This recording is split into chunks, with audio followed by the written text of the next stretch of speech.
Crimson light spilled over the horizon as Celeste Morgan crouched beside a flowering bush, her nimble fingers carefully harvesting the purple-flowered plant that could save lives. Wyoming Territory, 1878, was unforgiving to those who couldn't read its secrets. But Celeste had learned them well during her 22 years of life, especially in the 3 years since her father's passing had left her alone with his medical books and his legacy of healing. The snap of a twig made her freeze.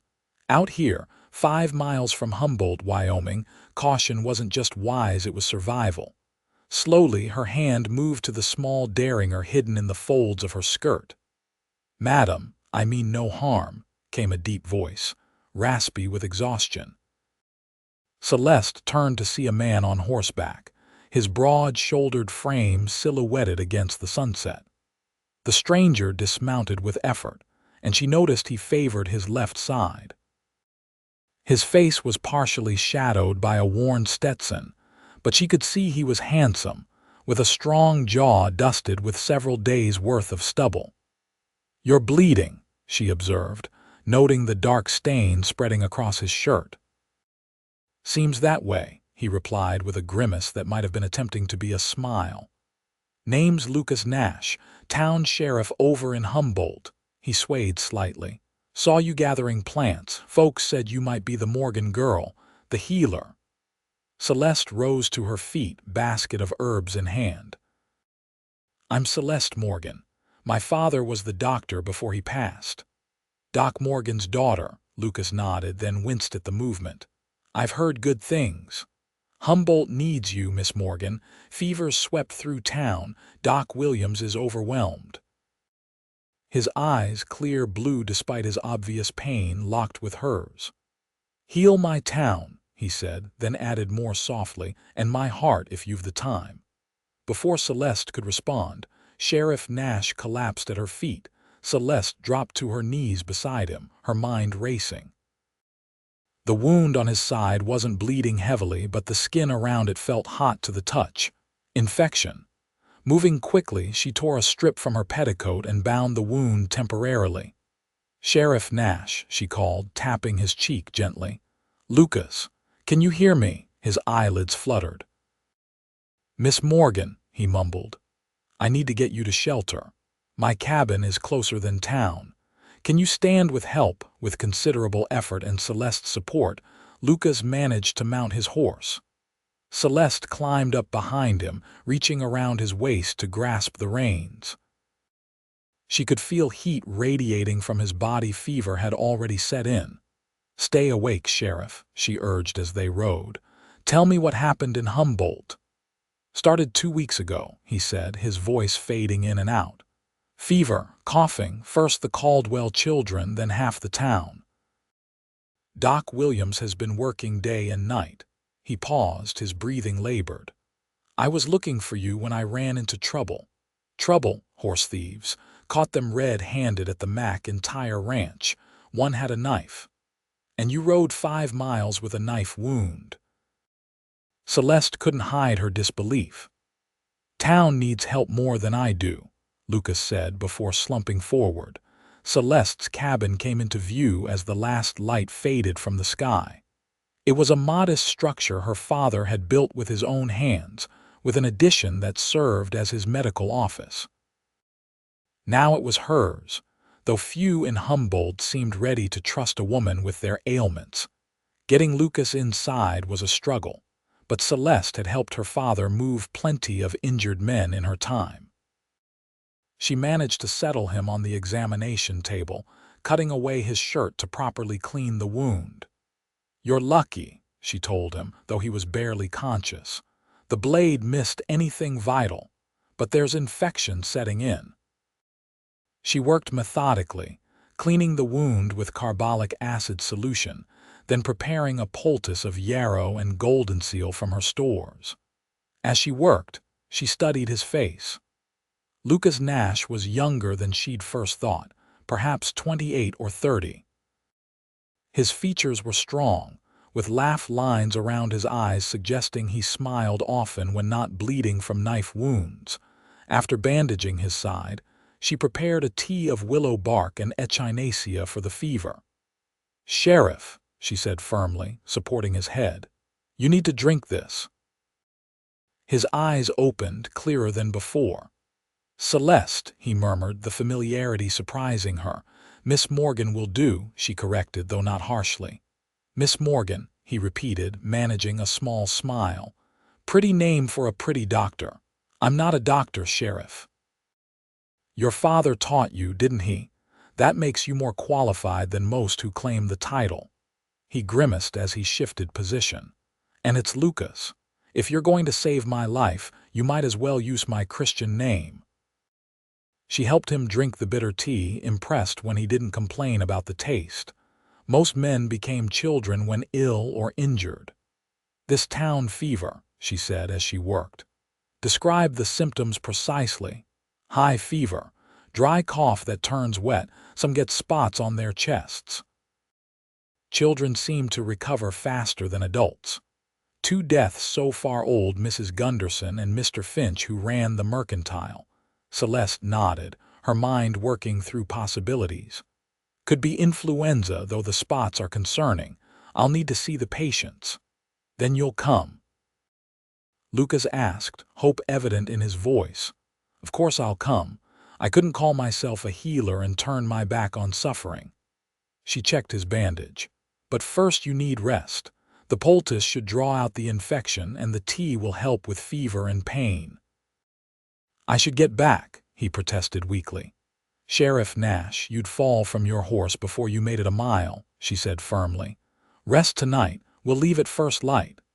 Too exhausted to argue further, Lucas soon fell into a restless sleep. Celeste spent the night checking his fever, changing the poultice, and preparing medicines to take to Humboldt. By morning, his fever had broken, and the angry red streaks around his wound had receded.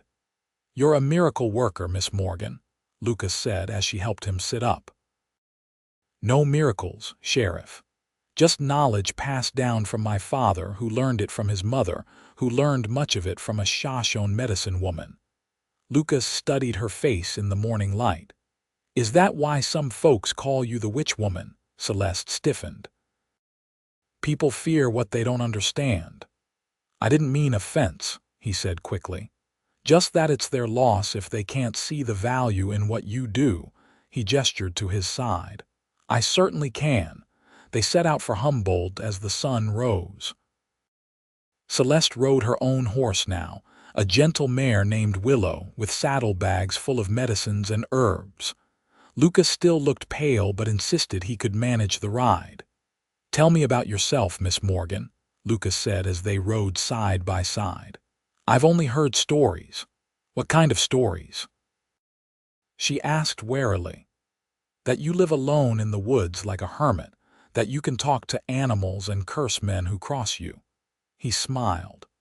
"Also that you make the best pain tinctures in 3 territories and saved Jacob Taylor's leg when the sawmill accident should have taken it." "Only the last part is true," she said, returning his smile despite herself. "Though I do prefer the company of animals to most people. Can't say I blame you there." Lucas adjusted his position, wincing slightly. "How'd you learn all this?" "Most women I know wouldn't recognize yarrow from dandelion. My father believed knowledge shouldn't be withheld based on a person's sex. He taught me everything he knew, proper medicine from medical school and traditional remedies he'd collected throughout his life." She patted her saddlebag. "I've added to his journals over the years. He sounds like a good man. He was. When he died of pneumonia 3 winters ago, I tried to continue his practice, but—" She trailed off.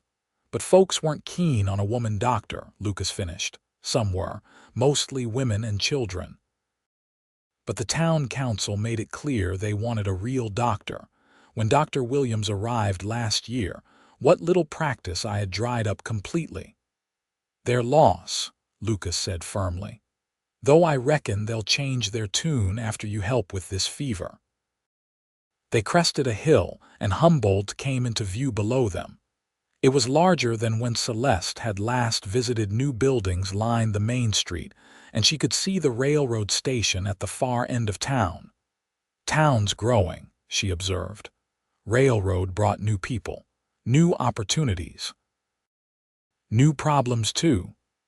Lucas pointed to a two-story building with a fresh coat of white paint.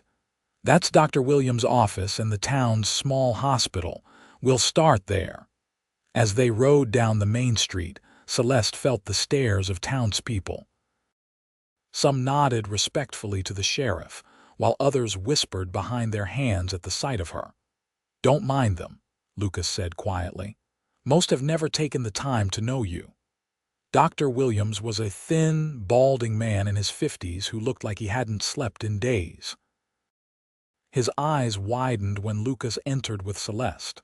"Sheriff Nash, we thought you might be dead." His gaze shifted to Celeste and his expression cooled. "Miss Morgan." "Dr. Williams," she greeted him politely. "Sheriff Nash says you have an outbreak of fever." "Indeed we do, and I'm handling it as best I can with proper medical science." He emphasized the last words. "Though I appreciate your concern." "Miss Morgan saved my life last night," Lucas said firmly. "She's here to help, and we need all the help we can get, Doctor." Williams looked ready to argue but was interrupted by a fit of coughing from one of the beds.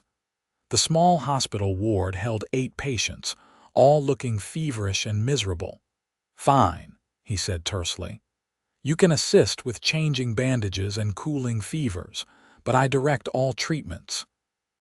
Celeste bit back a retort. This wasn't about pride, it was about saving lives. "Of course, doctor," she said instead. "May I examine the patients to better understand what we're facing?" Over the doctor's reluctant permission, Celeste moved from bed to bed, speaking gently to each patient while making careful observations. The spotted rash on their chests, the particular quality of the cough, the progression of symptoms all painted a picture she recognized. "It's not influenza," she said finally, turning to Dr. Williams and Lucas. "It's a form of typhus, likely brought by the railroad workers." Dr. Williams scoffed. "Preposterous. Typhus presents differently." "Mountain typhus presents exactly like this," Celeste countered. "My father documented an outbreak in Colorado 10 years ago. His journal describes these exact symptoms." "And what would you suggest, Miss Morgan? Chanting and herbal teas?" Dr. Williams' tone was scathing. "Actually, yes to the herbal teas," she replied calmly. "Echinacea and elderberry to support the body's fight against infection. Cool baths to reduce fever. And most importantly, we need to check the railroad camp for lice, which likely spread the disease." Lucas looked between them, then made a decision. "Dr. Williams, you've been working yourself to exhaustion. Let Miss Morgan implement her suggestions alongside your treatments. We need all approaches right now." The doctor looked ready to refuse, but a mother rushed in with a feverish child in her arms, and the argument was put aside for more pressing matters. Over the next days, Celeste worked tirelessly alongside Dr. Williams. Though he remained skeptical of her methods, he couldn't deny that patients taking her herbal remedies seemed to recover faster. Lucas organized a cleaning of the railroad camp, instructing workers to boil their bedding and clothing to kill any lice. Celeste stayed in the small room above the town's only restaurant, rising before dawn each day to brew fresh medicines. She treated patients in the hospital and visited homes where entire families lay sick. The work was exhausting but fulfilling in a way her isolated life at the cabin had not been. Lucas checked on her daily, his own wound healing well under her care. She noticed how the townspeople respected him, how children waved and adults nodded with genuine regard.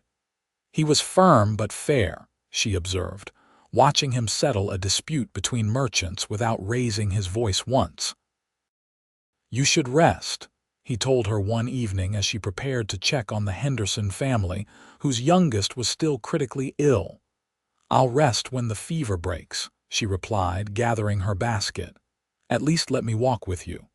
He fell in step beside her. "You've won over most of the town, you know.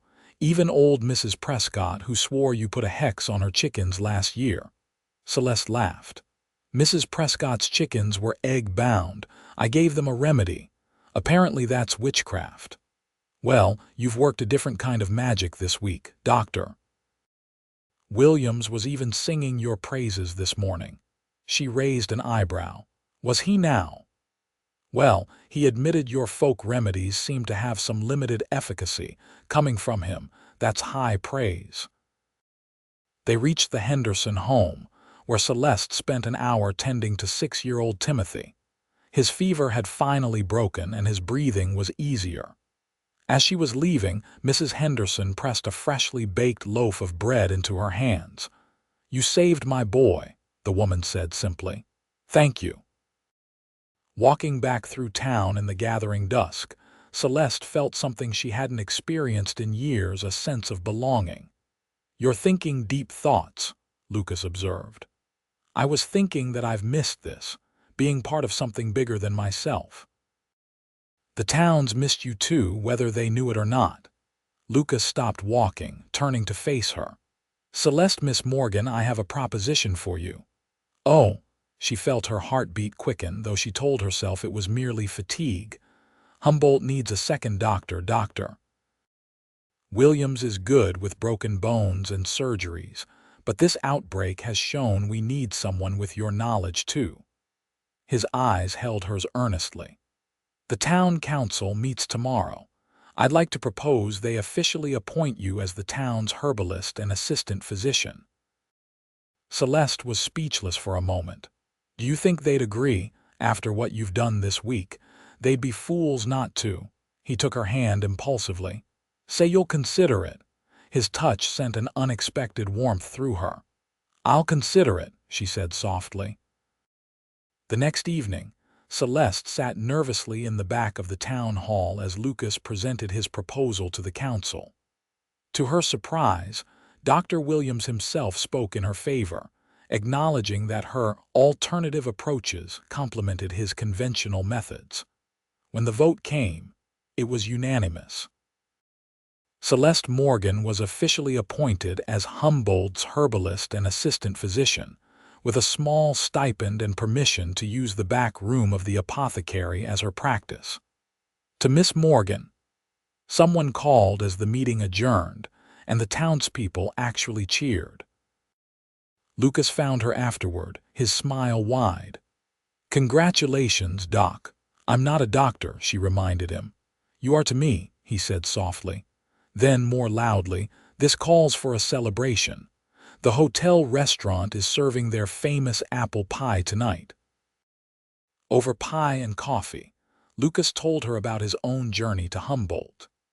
He'd grown up in Missouri, fought briefly in the final days of the war, though he'd been barely 16, then drifted west working cattle drives until he'd found himself in Wyoming 5 years ago. "The previous sheriff took a liking to me, made me his deputy. When he retired last year, the town asked me to step up," he shrugged. "Never thought I'd wear a badge, but it suits me better than punching cows." "It does suit you," Celeste agreed. "The town respects you." "Respect's earned, not given, something you know all about." He studied her face in the lamplight. "Will you stay in town now or keep to your cabin?" "I'm not sure. The cabin has my garden, my herbs." She paused. "But it's also lonely there. You could have both. Keep the cabin for your gardens, but have rooms in town for when you're working here." The idea appealed to her more than she wanted to admit. Perhaps. As they walked back toward her temporary lodgings, Lucas said hesitantly, "There's a social dance next Saturday. The town holds one every month. Would you consider attending?" "With me?" Celeste hadn't been to a dance since before her father died. The thought made her both nervous and excited. "I don't have anything suitable to wear," she demurred. Somehow I think the women of Humboldt would be falling over themselves to help with that now." His smile was warm. "Say yes, Celeste." The way he said her name made her decision for her. "Yes, Lucas, I'd like that very much." The week that followed was a whirlwind for Celeste. The epidemic was subsiding with no new cases in 3 days. She divided her time between caring for recovering patients and setting up her practice in the back room of Hanson's apothecary. Mr. Hanson, a quiet man with a profound knowledge of medicines himself, proved to be an ideal partner, eager to learn about her herbal preparations. True to Lucas's prediction, several women of the town took Celeste under their wing for the upcoming dance. Mrs. Thornton, the seamstress, insisted on altering a beautiful blue dress for her, refusing payment and saying only, "You saved my sister's children. This is nothing." On the night of the dance, Celeste hardly recognized herself in the small mirror of her rented room. The blue dress brought out the color of her eyes, and Mrs. Thornton's daughter had helped arrange her usually practical braid into an elegant knot with soft tendrils framing her face. A knock at her door announced Lucas's arrival. When she opened it, the look on his face made her blush. "Miss Morgan," he said, recovering his voice, "you look beautiful." "Thank you, Sheriff," she replied, taking in his own transformation. He traded his usual practical attire for a proper suit, his hair neatly combed, his face clean-shaven. "You clean up rather well yourself." He offered his arm. "Shall we?" The town hall had been transformed with lanterns and bunting. A small band played in the corner, and the floor was already filled with dancing couples. When Celeste entered on Lucas's arm, there was a moment of curious silence before people began greeting her warmly. "Miss Morgan, my Thomas is back at school thanks to you." "Miss Morgan, your fever tea was a miracle. Miss Morgan, we're so glad you're staying in Humboldt." It was overwhelming, but in the most wonderful way. For the first time in years, Celeste felt not just accepted but valued. "May I have this dance?" Lucas asked as the band struck up a waltz. "I'm afraid I'm out of practice," she admitted. "Just follow my lead," he said, placing one hand gently at her waist. They moved together with surprising ease. Lucas was a confident dancer, guiding her smoothly across the floor. Celeste gradually relaxed into the music and the gentle pressure of his hand at her back. "You're a natural," he told her, "or perhaps you're just an excellent teacher. I've had plenty of practice." Keeping the peace at these dances often means making sure every wallflower gets a turn on the floor. "Is that what I am? A wallflower?" His eyes held hers. "No, Celeste, you're the most remarkable woman I've ever met." The sincerity in his voice made her heart skip. Before she could respond, the music ended, and they were swept into a group dance that had everyone laughing as they circled and changed partners. Throughout the evening, Celeste danced with various townsmen, Mr. Hanson, young Deputy Fletcher, even Dr. Williams, who proved surprisingly spry. But her eyes kept finding Lucas across the room, and she noticed his did the same. As the evening wound down, Lucas led her outside for a breath of fresh air. The night was clear, stars scattered like diamonds across the velvet sky. "I never thought I'd feel at home here again," Celeste admitted, gazing upward. "And now I can see possibilities I couldn't before." She turned to face him. "Thank you for that, Lucas." "I should be thanking you," he said softly. "You did exactly what I asked healed the town." His hand found hers in the darkness. "As for my heart, well, that seems to be in your hands too." Celeste felt the world narrow to just this moment, this man. Lucas, a shout from inside the hall interrupted them. Deputy Fletcher burst through the door, his young face alarmed. "Sheriff." "Fight at the saloon, guns drawn." Lucas squeezed her hand apologetically. "Duty calls. Wait here." But Celeste was already gathering her skirts.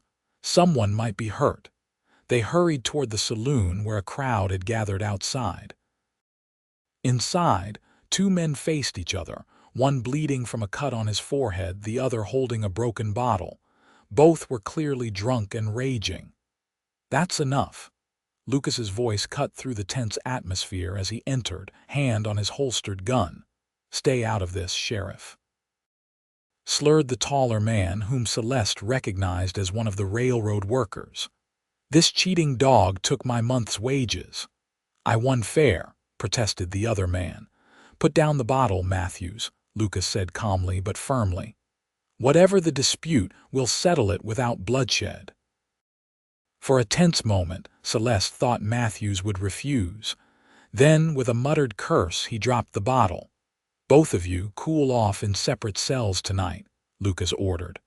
"We'll sort this out in the morning when you're sober."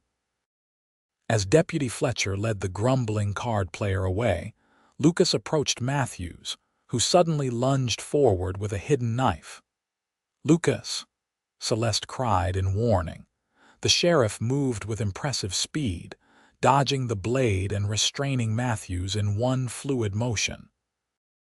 But as he did, the man's elbow caught Lucas in his recently healed wound, causing him to grimace in pain. Once both men were safely locked in the jail cells, Celeste insisted on examining Lucas's side. "It's nothing," he protested as she made him sit in his office chair. "Let me be the judge of that," she said firmly, unbuttoning his vest to check the wound. The stitches had held, but the area was red and beginning to swell. "You need a fresh poultice," she decided, "and rest. Are you prescribing bed rest, Doc?" There was that smile again, the one that made her pulse quicken. "I am. Doctor's orders. I'll follow them on one condition." "Oh, and what's that?" "Have dinner with me tomorrow. A proper dinner, not pie after a town meeting." Celeste pretended to consider this. "I suppose that's acceptable." "For medicinal purposes, of course." "Of course," he agreed, eyes twinkling. The following weeks established a pattern for them. Celeste divided her time between her cabin, where she tended her expanding herb garden, and her practice in town. Lucas found excuses to stop by nearly every day, bringing her interesting books he thought she might enjoy or unusual plants he'd spotted on his rounds. They dined together several times a week, sometimes at the hotel restaurant, sometimes picnicking by the creek that ran behind the town. Celeste learned that Lucas was well-read despite his lack of formal education, with a particular interest in natural philosophy. He, in turn, listened attentively as she explained the medicinal properties of her herbs. The townspeople watched their courtship with approving eyes. Even Mrs. Prescott declared them a handsome pair within Celeste's hearing. 3 months after the fever epidemic, Lucas invited Celeste on a special ride. "There's something I want to show you," was all he would say. They rode for about an hour, following the creek upstream until they came to a beautiful meadow nestled against a hillside. Wildflowers dotted the grass, and a small waterfall cascaded down the rocks at one end. "This is lovely," Celeste said as they dismounted. "I found it last spring," Lucas told her, spreading a blanket on the grass. "I come here to think sometimes." They shared the lunch he'd brought: cold chicken, fresh bread, and early apples. As they ate, Lucas seemed uncharacteristically nervous, starting sentences and then abandoning them. "Is something wrong?" Celeste finally asked. "No, yes, maybe." He ran a hand through his hair. "I had a whole speech prepared and now I can't remember a word of it." Celeste waited, her heart suddenly pounding. "Celeste," he began again, taking her hand. "These past months have been the happiest of my life. You've brought healing not just to the town, but to me personally. I can't imagine my days without you in them." He drew a deep breath. "What I'm trying to say, rather poorly, is that I love you. And if you could see your way to loving me back, I'd be the luckiest man in Wyoming Territory." Tears sprang to Celeste's eyes. Lucas Nash, I've loved you since you told Dr. Williams my folk remedies had limited efficacy. His face lit up. You have? I have. She squeezed his hand. I love your kindness, your fairness, your willingness to see value where others don't. In that case, he said, reaching into his pocket, would you consider wearing this? He produced a small gold ring with a single pearl. It was my mother's. I've been carrying it for weeks, waiting for the right moment. It's beautiful, she whispered. Celeste Morgan, will you marry me? Yes, she said without hesitation. Yes, I will. Lucas's kiss was gentle at first, then deepening as she responded. When they finally broke apart, both were a little breathless. I should warn you, she said, resting her forehead against his. People still think I'm a witch. Let them, he replied, stroking her cheek. I know you're simply the most extraordinary woman God ever created. They were married in October, when the hills around Humboldt blazed with autumn color. The entire town turned out for the celebration, which featured both traditional wedding cake and Celeste's special herbal tea blend that everyone insisted brought good fortune. Dr. Williams gave the bride away, a gesture that moved Celeste deeply. Your father would be proud, he told her, and I was wrong about you. You're a fine healer, Mrs. Nash. Lucas had built an addition onto Celeste's cabin, connecting it to the main house with a covered walkway so she could access her medical office in any weather. They divided their time between the cabin and a small house in town, giving Celeste the best of both worlds, her beloved garden and continued connection to the community. As winter settled over Humboldt, Celeste and Lucas found their rhythm as a married couple. He continued as sheriff, while she split her practice with Dr. Williams, who grudgingly admitted her treatments for winter ailments were remarkably effective. The town flourished, and so did their love. On Christmas Eve, as snow fell gently outside their cabin window, Lucas presented Celeste with a special gift, a beautiful new journal bound in soft leather. For your remedies, he explained as she ran her fingers over the embossed cover, so future generations will benefit from your knowledge. Thank you, she said, deeply touched. I have something for you too, but it's not something I could wrap. Lucas looked at her questioningly. In about 7 months, Celeste said, taking his hand and placing it on her still flat stomach. You're going to be a father. The joy that spread across his face was everything she'd hoped for. A baby, really? She nodded, laughing as he lifted her in an exuberant embrace. Careful, she admonished. I'm delicate now. You're the strongest woman I know, he countered, kissing her soundly. And you've just made me the happiest man alive. Again. That night, as they lay by the fire, Lucas's hand protectively over her middle, Celeste reflected on the journey that had brought her here. From isolated healer to beloved town physician, from lonely orphan to cherished wife. All because a wounded sheriff had found her gathering herbs and asked her to heal his town and his heart. What are you smiling about? Lucas murmured sleepily. Just thinking about the day we met. Do you remember what you said to me? Heal my town and my heart, he quoted. Did I mention I was delirious with fever? So those weren't your true feelings. Oh, they were, he assured her, pulling her closer. I just can't believe I was bold enough to say them out loud. I'm glad you did, she nestled against him. It was the best prescription anyone ever gave me. In late July 1879, Celeste gave birth to a healthy son they named Samuel Thomas Nash, after both their fathers. Lucas paced outside their bedroom as Dr. Williams and Mrs. Thornton attended the birth, then wept unashamedly when he held his son for the first time. He's perfect, he whispered, gazing at the tiny features. Just like his mother. The baby thrived, as did Celeste's practice. Word of her healing skills spread beyond Humboldt, bringing patients from neighboring towns. With Lucas's encouragement, She began teaching classes on basic medical care and herbal remedies to interested townswomen. When Samuel was 18 months old, a group of Shoshone came to their cabin seeking help for their chief's wife, who was suffering from a mysterious wasting illness. Celeste traveled to their camp, bringing Samuel with her. The tribal healer and she worked together, combining their knowledge to treat the woman successfully. "You have good medicine," the elderly healer told her, touching the toddler's bright head, "and good heart. Your son will be a bridge between peoples." Those words proved prophetic as Samuel grew into a curious, compassionate child who moved easily between different worlds. By the time he was 5, he was helping his mother identify herbs and assisting his father with gentle horses at the town stable. In the spring of 1885, when Samuel was 6, Celeste gave birth to twin girls they named Elizabeth and Catherine.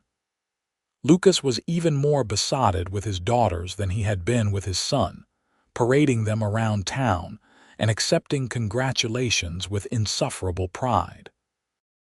"You'd think he was the first man in history to father twins," Dr. Williams commented dryly to Celeste, though his own affection for the babies was evident in the gentle way he examined them. "Let him have this joy," Celeste replied, watching Lucas show the infants to yet another admiring townsperson. "He deserves every happiness." "As do you, my dear," the doctor said, patting her hand. "As do you."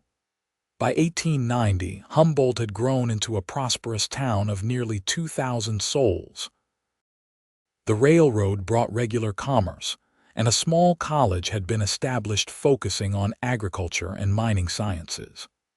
Celeste was invited to teach botany and medicinal herbalism there, a position she accepted with pride. Lucas, now in his early 40s with distinguished touches of silver at his temples, continued as sheriff but had trained several capable deputies who handled much of the day-to-day work. This allowed him more time with his family and to pursue his interest in natural history, collecting specimens for the college museum. 12-year-old, Samuel showed signs of following in his mother's footsteps, with an uncanny ability to diagnose ailments and a gentle touch with patients. The twins, now 6, were as different as sisters could be. Elizabeth quiet and studious, Catherine adventurous and outspoken. On their 15th wedding anniversary, Lucas surprised Celeste with a trip to Denver, leaving the children in the capable care of Mrs. Thornton, who had become like a grandmother to them. "I can't believe you arranged all this without my knowledge," Celeste said as they boarded the train. "I can be subtle when required," Lucas replied with a wink. "Besides, you deserve to see more of the world than just Humboldt." Denver dazzled them with its grand buildings and cultural offerings. They attended the opera, visited museums, and dined in fine restaurants. But their favorite moments were the quiet ones in their hotel room, reminiscing about their years together and planning for those to come. "I never imagined this life," Celeste confessed one night, nestled in his arms. "After my father died, I thought I would always be alone with my herbs and books. And I never thought I'd settle in one place, much less find a woman who would put up with a stubborn lawman." Lucas kissed her forehead. "God knew what he was doing when he sent me looking for herbs that day. Indeed he did." She traced the scar on his side, long healed but still visible, though his methods were rather dramatic. "Had to get my attention somehow," Lucas chuckled. "I'm just grateful it worked." When they returned to Humboldt, they found the town had organized a surprise anniversary celebration. The town hall was decorated with wildflowers from Celeste's meadow, and a special cake featured edible herbs in the design. Mayor Simmons, who had once opposed Celeste's appointment as town healer, raised a toast. "To Sheriff and Mrs. Nash, whose partnership has brought health, safety, and inspiration to Humboldt for 15 years. May God grant you many more." As the celebration continued around them, Lucas pulled Celeste into a quiet corner. "Happy, Mrs. Nash, completely." She smiled up at him. "And you, Sheriff, I have everything a man could want." His eyes, still as blue and earnest as the day they met, held hers. "A beautiful wife, wonderful children, meaningful work." "And a healed heart?" she asked softly. "Healed, filled, and overflowing," he assured her, sealing the words with a kiss. The years continued to be kind to the Nash family. Samuel eventually attended medical school in Philadelphia. Combining his mother's knowledge of herbal medicine with formal training to become a respected physician who advocated for integrating traditional remedies with modern medical practice. Elizabeth followed in her father's footsteps, becoming one of Wyoming's first female deputy sheriffs before marrying a local rancher and raising a family of her own. Catherine, always the free spirit, traveled widely as a journalist, documenting the changing American West, but always returning to Humboldt with amazing stories and exotic gifts. In 1910, when Lucas and Celeste were in their early 60s, Humboldt honored them by naming the new hospital the Nash Medical Center, recognizing their decades of service to the community's health and safety. "I still can't believe they named it after us," Celeste said as they stood before the handsome brick building at the dedication ceremony. "Who else would they name it for?" Lucas asked, his arm around her waist. Though his hair was now fully silver and he walked with a slight limp from an old injury, he remained straight-backed and clear-eyed. "You revolutionized medical care in this region." "We did it together," she insisted. "Everything good in my life has been because of you, Lucas Nash." "Now that's simply not true," he countered. "You were extraordinary before I ever found you gathering herbs. I just had the good sense to recognize it." Their grandchildren, 8 at last count, ran around the hospital grounds, playing tag while their parents chatted with townspeople. Samuel, now head of the medical staff, was showing visitors the new facilities with evident pride.